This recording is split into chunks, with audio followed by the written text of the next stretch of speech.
Good morning बच्चों। कल हमने डिसोल्यूशन की बेसिक थ्योरी की थी। आज हम उसके न्यूमेरिकल पोर्शन पे थोड़ा डिस्कशन करेंगे।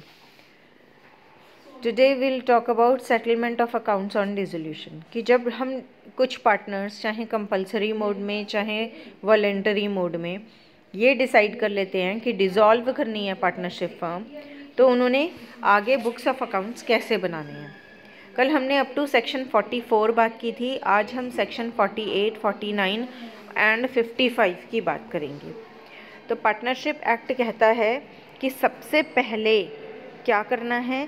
सबसे पहले all amounts of losses including deficiency of capital shall be made out of profit and next out of capital, and lastly if necessary will be realized from the partners in their profit sharing ratio। इसका मतलब क्या है?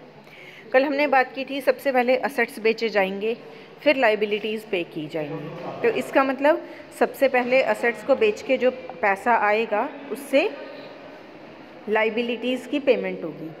अब अगर कुछ नुकसान होता है, सपोजिंग असेट्स को बेच के जो पैसा आ रहा है वो कम है और लाइबिलिटीज़ ज़्यादा हैं, तो क्या किया जाएगा? तो deficiency will born out of capital, यानी कि कैपिटल से नुकसान को चार्ज किया जाएगा। और अगर कैपिटल से भी सारा चार्ज कर लिया फिर भी नुकसान पूरा नहीं हुआ तो क्या होगा? तो वो रियलाइज़ किया जाएगा पार्टनर्स से इन देयर प्रॉफिट शेयरिंग रेशो, यानी प्रॉफिट शेयरिंग रेशो में पार्टनर्स डेफिशिएंसी को पूरा करने के लिए पैसा फर्म में लेकर आएंगे। आई होप ये बेसिक क्लियर हो गया। पहली बात, असेट्स बेचेंगे, लाइबिलिटीज़ को पे करेंगे। लाइबिलिटीज़ को पे करने में लॉस हो रहा है तो पहले उस लॉस को कैपिटल से चार्ज किया जाएगा और उसके बाद भी अगर लॉस और होता है तो उसको चार्ज किया जाएगा through the deficiencies borne by the partners in their profit sharing ratio.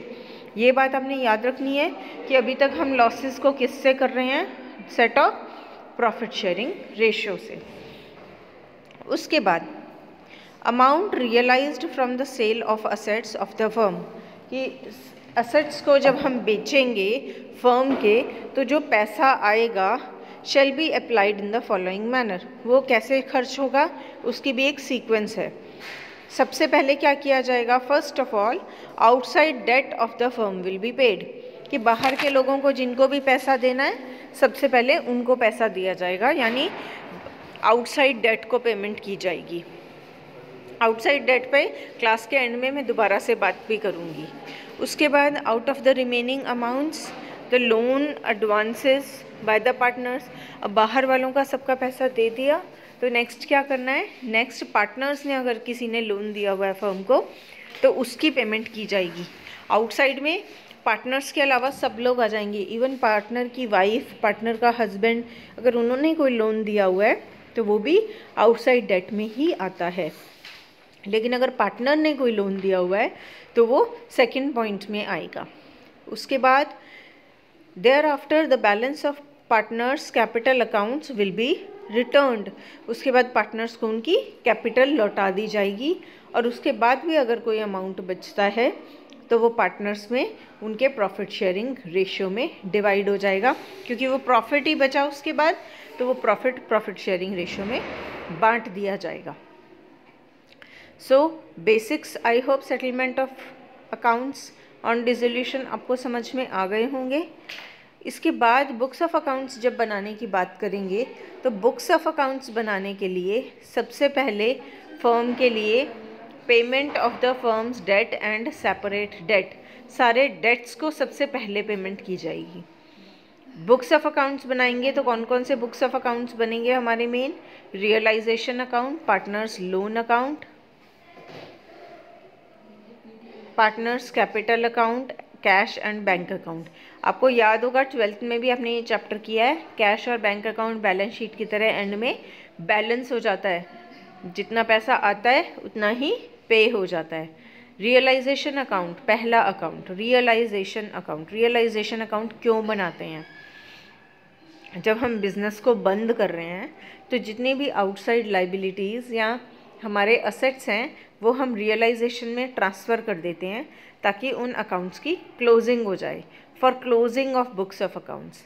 सो इसी में हम पहला पड़ाव देखते हैं, for closing of asset accounts. Assets accounts को क्लोज करने के लिए क्या किया जाएगा, realisation account debit to sundry assets account, यानी कि सारे के सारे असेट्स जो बिजनेस के हैं कैश बैंक को छोड़कर, क्योंकि कैश और बैंक तो हमने अलग से बनाना है, तो उसके अलावा जितने भी असेट्स हैं वो रियलाइजेशन अकाउंट में डेबिट कर दिए जाएंगे। इसलिए realisation account debit to sundry assets account हमारी जर्नल एंट्री हुई। So first point is clear, closing of asset accounts, cash और बैंक इसमें ट्रांसफ़र नहीं करेंगे, उसके अलावा सारे के सारे असेट्स जो हैं वो ट्रांसफ़र कर दिए जाएंगे।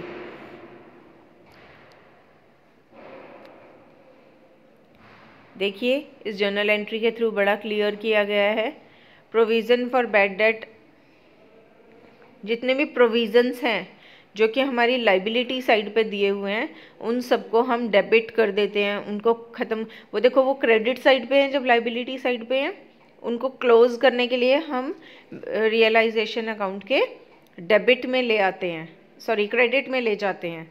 तो ये सारे अकाउंट डेबिट हो जाएंगे to realisation account, realisation account से हमने उनको भी क्लोज कर दिया। उसके बाद लाइबिलिटीज़ की बारी आ रही है, sundry liabilities account to realisation account. Liabilities को क्लोज करने के लिए रियलाइजेशन को क्रेडिट करेंगे, यहाँ हमने देखो प्रोविजंस को भी क्रेडिट किया था रियलाइजेशन में, इसी तरीके से लाइबिलिटीज़ को भी रियलाइजेशन में क्रेडिट कर देंगे। सभी असेट्स डेबिट साइड पे आएंगे और सभी लाइबिलिटीज़ क्रेडिट साइड पे आएंगी। लाइबिलिटीज़ में सारी आउटसाइड लाइबिलिटीज़ आएंगी और जितने भी हमने रिजर्व्स एंड प्रोविजंस बना रखे हैं वो भी इसमें लाइबिलिटी साइड पे यानी कि क्रेडिट साइड पे रियलाइजेशन में शो किए जाएंगे। इनमें सिर्फ आउटसाइड लाइबिलिटीज़ होंगी, अगर पार्टनर ने खुद ने किसी को लोन दिया हुआ है वो इसमें ट्रांसफ़र नहीं होगा, उसके लिए सेपरेट अकाउंट बनाया जाएगा।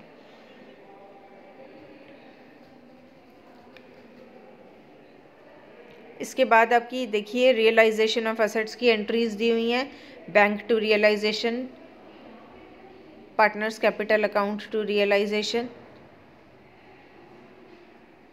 ये क्या है, entries for realisation of assets. कई बार क्या होता है बेटा, कोई असेट बुक्स ऑफ अकाउंट्स में तो शो नहीं किया होता बट वो हम रिकवर कर लेते हैं, जैसे कोई टाइपराइटर शो किया हुआ है, बुक नहीं शो किया हुआ बुक्स ऑफ अकाउंट्स में बट उसको बेच के कुछ पैसा मिल गया, तो ऐसे होते हैं अनरिकवर्ड एसेट्स, अनरिकॉर्डेड एसेट्स, तो उनसे भी जो पैसा आएगा वो भी सारा बुक्स ऑफ अकाउंट्स में शो किया जाएगा। इसके लिए एक बेसिक कॉन्सेप्ट मैं आपको समझाना चाहूँगी। मैम पेपर दे दोगे एक, कोई भी रफ, ये पॉज भी होता है क्या? तो आप देखिए मैंने रफली आपको समझाने के लिए कॉन्सेप्ट बनाया है। बैलेंस शीट में आपको पता है ये लाइबिलिटी साइड है और ये असेट साइड है। लाइबिलिटी साइड में सारी लाइबिलिटीज़ गिवन होती हैं, चाहे वो क्रेडिटर है, चाहे वो बैंक लोन है, चाहे मिसेस बीज लोन। देखिए बी जो है वो पार्टनर है लेकिन जो लोन है वो मिसेस बी का है। So I want to tell you कि जब लोन मिसेस बी का है, मिसेस बी तो हमारी पार्टनर नहीं है, तो ये आउटसाइड लाइबिलिटी में ही आएगा, ये इनसाइडर लाइबिलिटी में नहीं आएगा। आउटसाइड लाइबिलिटी में आने का क्या मतलब है कि इसको भी रियलाइजेशन अकाउंट में हम ट्रांसफ़र करेंगे। बैंक ओवरड्राफ्ट ये भी आउटसाइड लाइबिलिटी है। प्रोविज़न फॉर टैक्सेशन, किसी भी तरह का प्रोविज़न होता है तो लाइबिलिटी साइड पे दिया होता है, और उसके साथ साथ आपको दी होती है कैपिटल इसमें। अब जब हम रियलाइजेशन अकाउंट बनाते हैं तो हम क्रॉस चलते हैं। क्रॉस चलने का क्या मतलब है, हम सारी लाइबिलिटीज़ को रियलाइजेशन के इस तरफ ले आएंगे और सारे असेट्स को रियलाइजेशन के इस तरफ ले जाएंगे। तो इसलिए जो जितने भी असेट्स दिए हुए हैं, जैसे आपको बिल्डिंग दी हुई है, ठीक है, आपको प्लांट एंड मशीनरी दी हुई है, आपको फर्नीचर्स एंड फिक्सचर्स दिए हुए हैं, कोई भी ऐसे आपको असेट्स दिए हुए हैं, वो सारे असेट्स को आप इधर ले आएंगे, लेकिन कैश और बैंक को आप यहीं छोड़ देंगे। उसके अलावा जितने भी असेट्स आपके यहाँ गिवन हैं वो सारे के सारे आपकी रियलाइजेशन अकाउंट में आ जाएंगे। सिमिलरली जितनी भी आपकी आउटसाइड लाइबिलिटीज़ हैं, आउटसाइड लाइबिलिटीज़ को हम रियलाइजेशन के इस तरफ ले आएंगे। ऐसा करने से क्या हो रहा है, ऐसा करने से हमारे बुक्स ऑफ अकाउंट्स जो हैं इन सब अकाउंट्स के हमारे अकाउंट की क्लोजिंग हो जाती है अपने आप। इतनी बात क्लियर हो गई। तो डेबिट साइड पे सारे असेट्स को ले आएंगे कैश और बैंक को छोड़ के, और लाइबिलिटी साइड पे सारी आउटसाइड लाइबिलिटीज़ को ले जाएंगे। इसमें ना तो हम कैपिटल को लेके आएंगे और ना ही हम इसमें किसी पार्टनर के लोन को लेके आएंगे। इसका भी अकाउंट अलग से बनेगा और इनके भी अकाउंट्स अलग से बनेंगे। सिमिलरली कैश और बैंक का भी अकाउंट अलग से बनेगा। अब जब ये हमने रियलाइजेशन में अपने असेट्स और लाइबिलिटीज़ को ट्रांसफ़र कर लिया है, अब जब कोई भी असेट बिकेगा तो उसकी एंट्री जो है आपकी इस तरफ आएगी, बाय बैंक। और उसके बाद हम बताएंगे कि हमारी बिल्डिंग कितने की बिकी, हमारी प्लांट एंड मशीनरी कितने की बिकी, हमारे फर्नीचर्स एंड फिक्सचर्स कितने के बिके। जो बिकेगा उसकी एंट्री आएगी, जो नहीं बिकेगा उसकी एंट्री नहीं आएगी। ऑटोमेटिक देखो यहाँ पे हमने असेट लिखा, यहाँ पे हमने उसकी पेमेंट ले ली तो वो बिक गया। पेमेंट नहीं आई इसका मतलब वो नहीं बिका, उससे कुछ रिकवर नहीं हुआ। जितनी भी लाइबिलिटीज़ को हम पे ऑफ करेंगे, जितनी भी लाइबिलिटीज़ को हम पे ऑफ करेंगे उनको हम इस साइड लिखेंगे to bank account. To bank account के बाद वो चाहे क्रेडिटर है, चाहे वो बैंक लोन है, कोई भी पेमेंट जो हम कर रहे हैं वो इस तरफ हम लिखते चले जाएंगे।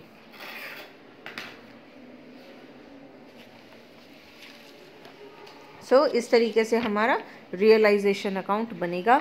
कई बार अनरिकॉर्डेड कोई असेट होता है जो बिक जाता है, तो जो भी बिकने पे हम यहाँ लिख रहे हैं तो अनरिकॉर्डेड असेट को भी हम इसी साइड लिखेंगे, और कोई भी अनरिकॉर्डेड लाइबिलिटी जो हमें पे करनी होती है उसको हम इस साइड लिखेंगे। आई होप रियलाइजेशन अकाउंट बनाना बिल्कुल आपको क्लियर हो गया। एक और चीज़ होती है इसमें, कई बारी जो पार्टनर हैं वो किसी असेट या लाइबिलिटी को ओवरटेक कर लेते हैं। फिर उस केस में क्या होता है, असेट लेके जा रहे हैं तो इस तरफ by A's capital account, supposing जो एक मशीन थी वो ए ले गया तो ए के नाम पे यहाँ रियलाइजेशन में हम वो मशीन लिख देंगे। इसी की दूसरी एंट्री ए के कैपिटल अकाउंट में चली जाएगी। सिमिलरली अगर किसी लाइबिलिटी को कोई पार्टनर पे कर रहा है या एक्सपेंसेस को कोई पार्टनर पे कर रहा है तो सिमिलरली हम उसके अकाउंट में इस साइड एंट्री कर देंगे, और उसके बाद बैलेंस करके हम उसका फ़ायदा या नुकसान कैलकुलेट कर सकते हैं। इसके अलावा इसमें एक थ्योरी क्वेश्चन भी इम्पॉर्टेंट बनता है, difference between revaluation account and realisation account. Revaluation हम वैल्यू कर रहे हैं असेट्स को दोबारा, रियलाइजेशन इसमें रियलाइज़ कर रहे हैं यानी बेचने के बाद हम पैसा ले रहे हैं। तो ये भी एक डिफरेंस इम्पॉर्टेंट क्वेश्चन है जिसको आपने साथ के साथ याद करना है। कॉन्सेप्ट मैं आपको समझा चुकी हूँ। So have a nice day, revise and do this concept really well. आगे का नेक्स्ट क्लास में वी विल डिस्कस।